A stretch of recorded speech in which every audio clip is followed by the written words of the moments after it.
What is going on, ladies and gentlemen? Welcome back to Auto Auction Rebuilds. Today we're going to be working on the CVPI, the P71. Those are big acronyms. If you don't know what that means, it's Crown Vic Police Interceptor. P71 is the designation, the code for it. So let's get into it. So we have a few things we got to finish up. First and foremost, I got a new window regulator for the driver's side window. That window falls down all on its own. But next, we've got all these wires that are not hooked up. And we've got to splice a new plug where this one is, because they are different between the 03 that we pulled the doors off of and the 09. This is the 09 plug. The 03 plug is different. So we got the right plugs. We have to splice them. Oh, this was put on. Cool. Okay, we got to take this back off and do the same thing that we're doing up there. We got to splice that one plug for the door lock actuator. That's the one thing that's not working. We got to put the door panels, the door handles, and everything back together. Then we've got to fix the seatbelt over here is not working. Where is it? Yeah, it's not even bolted on, as you can see. And there's a we plugged the pretensioner back in, it looks like. So we definitely got to get this plugged back in. All the panels, speakers, all of that kind of stuff. We got to get all this put back together. So I guess we're going to start by taking it to Los Primos Auto Glass and seeing if they can do that regulator for us, because it's got to be riveted. I don't have the tools, so let's see what they can do. So step number one, we're waiting to hear back from the glass place to see how much they're going to charge and if they can do it. The seatbelt locked up. This is important, ladies and gentlemen. When you take your seatbelt out of your car, it is going to coil up on you, and then it's going to lock up. And then you're going to have to watch a YouTube video like I did to learn how to take your seatbelt mechanism apart to free it up so that you can reinstall it. Very, very important to remember that. So we've got that done and back together. Now it's just a matter of putting in this silly little plastic trim piece, getting it lined up, because it does have to go through the cage right there. There's a gap. Once we get it, yeah, easier said than done. And this thing is sharp, so you definitely gotta, it'd probably be easier to reach through here and try to help it through. Anyway, I'm gonna put this pillar cover back on, and we're going to move on from there. So one thing that's worth mentioning is when you're doing stuff like this, and it's going to be over a significant period of time, it's a good idea to take pictures, detailed pictures of where all your wires go, because you don't want your wires getting mixed up. You don't want them getting caught in the window when it's going up or down. So make sure you take good detailed photos so that you can be a wiring genius just like me. We're almost done. Splice a couple things on. Make sure everything works, put the door panel back on. Part one is done. So before you get too carried away and put everything back together, you want to make sure everything is looking like it's where it's supposed to be. Go ahead and plug in your window switch before you put the door panel on. It works, good, good, good. And then we're going to try out the locks, right? You got to make sure the locks work. Make sure you wire them up right. Now you can put your door panel back on, and we almost have a completed police car. And here's the dog. This is Tim's old bed. This is Tim's old room. Here's the dog. Look, look. Oh, what is it? What is it? Oh, look, you ripped a hole in Tim's bed. Ripped a hole in Tim's bed. This is a $1,000 mattress I bought for him. Yeah, but Tim peed all over it. Oh, yeah, Tim did pee on it. Or, well, we don't know that Tim peed on it. See that big yellow stain? He said the dog peed on it. I mean, the dog's never peed on a bed to my knowledge. I think that may have... I don't know. Maybe he was drinking. Oh, look at her. Look at her. Oh, this is her pillow. This is her pillow. Ooh, violent. Violent. Get it. Get it. Get it. Boy, I'd hate to see her get hold of an animal, right? She would tear it up. What are you doing? What are you doing? What are you doing? Oh. That new 2019 iMac just got here today, and now we're going to try to make it. We have like no time to spare here. Here we go. Show you the finished product. Sit that right there. We still have to do the back door. The back door is not all wired up yet. Windows not hooked up, none of that, but we got to get down to get this done. But there you go, door panel is installed. I think it looks pretty good. I already talked to Mako. I was there dropping off the BMW today, and Mako says that they can definitely take care of this paint job for me for probably around 700 bucks. We just haven't decided exactly how we're gonna do it yet. I don't know. We'll figure it out. For now, let's go get this thing, let's go get this window fixed. See, it's already falling down. We gotta get that taken care of today. All right, here we are at Los Primos, or I think this is just called Primo's Auto Glass and Window Tinting here, Southside Oklahoma City, another company that I've been using for years, and well, they don't even know I exist, so nobody can say that their prices are so cheap because I'm a YouTuber. They have no clue who I am. They probably honestly wouldn't care. They have plenty of business without me. But when I get good quality work, I always love to give a shout out to the company that does it. There's two of these. There's one on the south side of Oklahoma City on Southwest 29th, just off of Penn. And then there's another one off of I-44 and Northwest 23rd Street. Either one of these, you can't beat their windshield prices, and you cannot beat, they're doing $65 for my regulator and motor assembly, which is riveted in. And they're doing 50 bucks to tint the passenger side windows. Can't beat the price. Can't wait to see what it looks like when it comes out of here. Hey, look at that, we got those windows tinted. Looks good, right?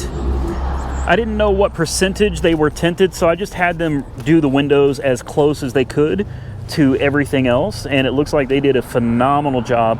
Remember, the passenger side was not tinted at all. I think it looks great. So next step, let's head home because I got to finish putting that back door together, so we can call this video a wrap. So here we go, we have a working window now. That's nice, right?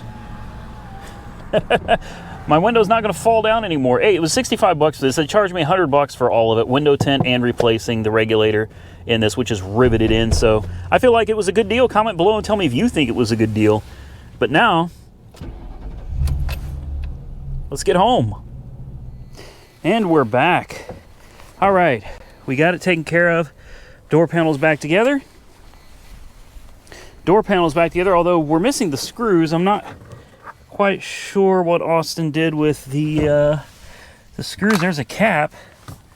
I don't see the rest of the parts to bolt the door handle on, but the A pillar or the B pillar trim is on.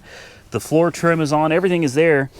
So next, I guess what we have to do now is go through the car and find out what all is in here. Mainly, I'm going to have to go through the back for sure, because I'm hoping that somewhere in this seat, Austin left the screws and stuff that go to that door panel over there, because we're 2 screws short, I think, of having this whole thing buttoned up. So, looks like a lot of receipts. What is this? Oh, the city plate for the car. I forgot that was even in here. Look at that. The actual city tag. All right, there's a lot of receipts. Looks like some citations in here too, maybe.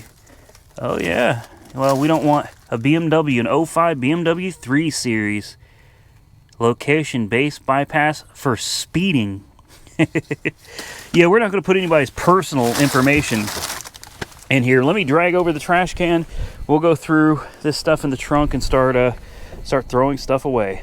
All right, some of this stuff is pretty obvious that it's trash, like this. Well, actually, there's tape in here. Hold on, this is my tape. I'm not throwing that away. Don't ever throw tape away, man. Golly. Okay, maybe sometimes you throw tape away. We'll sit the tape up there. Hopefully, none of the screws are attached to all this sticky stuff when the window was stuck down. Some kind of a bank. We're not going to open that. I don't want to put any personal information out there. We got these gloves and some kind of a air freshener. Oh, what is that? Air wick snuggle. Yeah. We'll just ozone this thing. Are those fingerprints? Holy crap. Those are fingerprints. Wow. Okay. Date of arrest 8/29/17. Altus Police Department. Place of birth, Florida. Yeah, we're just gonna throw that away. I feel like some of this stuff probably should have been taken out of the car. We got like tickets. More tickets. Hopefully you can't read any of the stuff on this. More tickets, gloves. So far, nothing interesting, but we are finding receipts. And these receipts are interesting because these are from the Altus Police Department. for work done on this car. So I want to keep these because all of these that I can find are proof of services that were done. Window brake light, window regulator, left rear. All right, 822 of 17, unit number 1075. So the regulator was 90 bucks.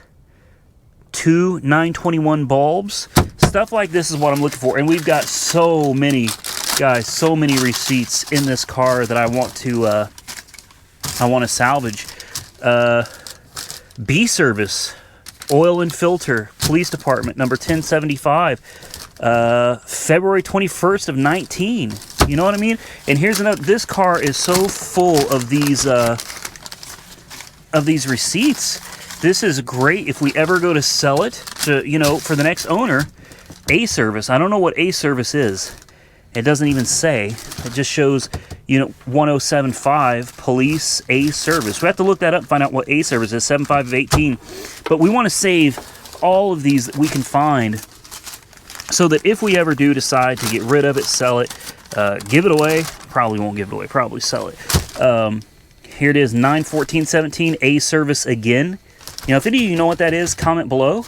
We want to salvage all of these and see how many we can find so we have as much service history as possible on this car. I'm going to go through the rest of this. This looks like personal information stuff we're just going to throw away. So I'll get through this and we'll move on to the trunk.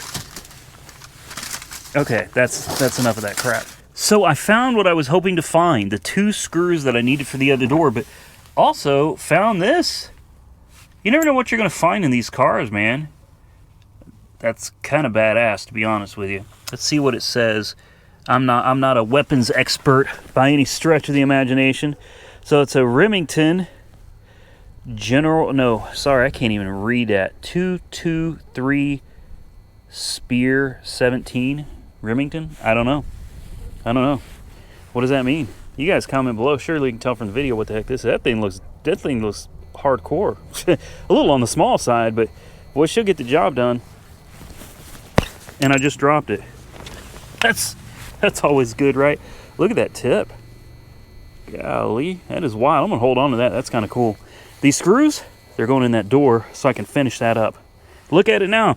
Aside from all the receipts, pretty damn clean. So in the trunk, some things I'm not going to throw away. At least one thing I'm not going to throw away.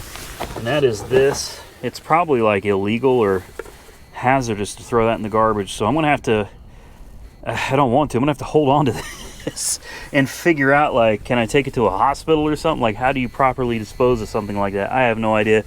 Other than that, we got advanced law enforcement rapid response training, active attack integrated response. I don't know what's in here, but truthfully, this is kind of cool, right? Direction of travel. Look at this. Hopefully, it's not illegal for me to be showing this. I mean, this is in the car. You know what I mean? Oh, there's a worksheet too with questions, and I'm going to hold on to this. This might be cool to do a giveaway on after I look through it. I think that's pretty awesome. There's some files in here, a lot of personal information again. So I guess I'm going to, what is this? This is giant. Refresher training instruction manual.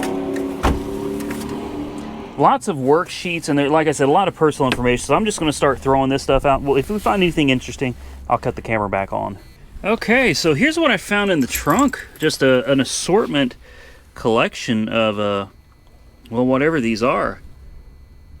I really don't know. You guys are going to comment below. I mean, obviously they're bullets, but strange shaped tips, don't you think? What is that? Then we got more of these. Then you got some that are like chrome looking, right?